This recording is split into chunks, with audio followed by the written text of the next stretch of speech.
এই সময় কি আসলো?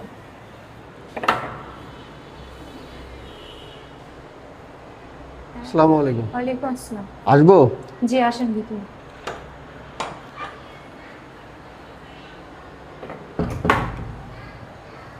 হ্যাঁ, এই পার্সেল অর্ডার দিয়েছিলাম ওইটা না? কি আজব ব্যাপার, আপনি আমাকে মারতেছেন কেন? কি ব্যাপার, আপনি আমার শরীরে হাত তুলছেন কেন?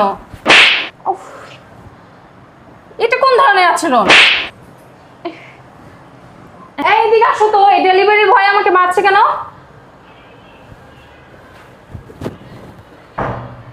কি হয়েছে? আর দেখো না, আমি চিনি না জানি না, আমার গালে 2-3টা থাপড় মারলো। এই বেটা, কিরে তোর এত বড় সাহস, তুই আমার বউয়ের গায়ে হাত তুলিস? এখনই আমি তোর কোম্পানিতে ফোন দেবো। ফোন করে তোকে আমি যদি পুলিশে না দেই এবং তোর কোম্পানি থেকে তোকে আমি ছাড়াই যদি না করছি, তাহলে আমার নাম ফিরে রাখিস। দাঁড়া, আমি এখনই তো আমার ফোনটা দাও তো, দেখি ওর এত বড় সাহস কোথা থেকে হয়েছে।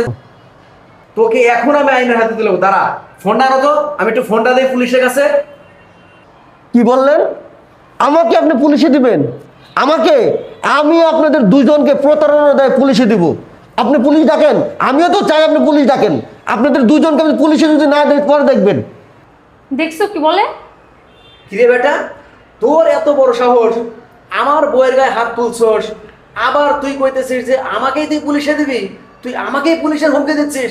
দাঁড়া, আমি তোকে এখনই যদি পুলিশ দিয়ে অ্যারেস্ট না করাই দিছি, তারপরে কি বলিস? তোকে আমি এখন একদম উচিত শিক্ষা দেবো। উচিত শিক্ষা তোকে যদি না দেই, তাহলে তোদের মতো লোক আর সংশোধন হবে না, বুঝছিস? ঠিকই আছে, এইসব লোকদের এরকমই করতে হয়। করো না। কি? আমাকে উচিত শিক্ষা দিবি? আমাকে উচিত শিক্ষা দিবি?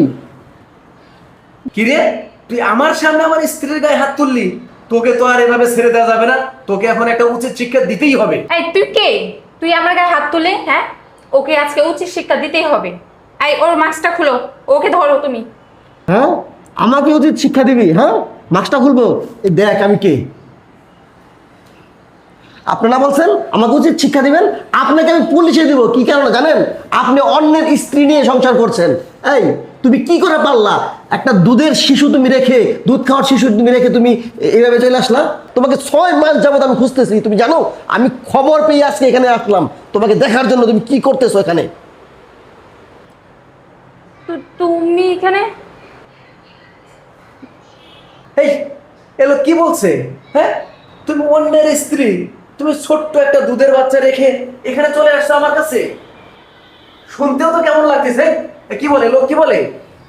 ও কি বলবে? ওর কি কথা বলার মুখ আছে? ও কি কথা বলতে পারবে?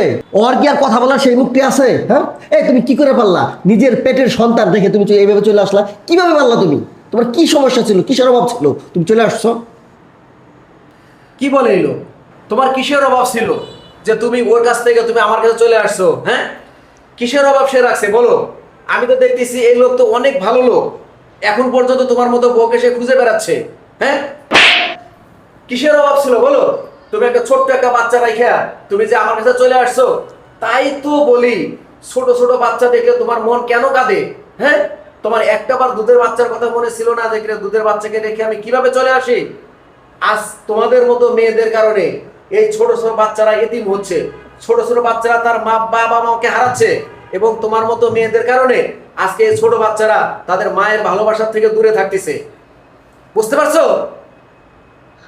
আমি তোমাকে নিয়ে আর সংসার করতে চাচ্ছি না। তুমি তোমার স্বামীর সাথে তোমার বাচ্চার কাছে ফিরে যাও। যাও, যে ভুল করছো সেই ভুল তোমাকে সমাধান করতে হবে। যাও এখান থেকে।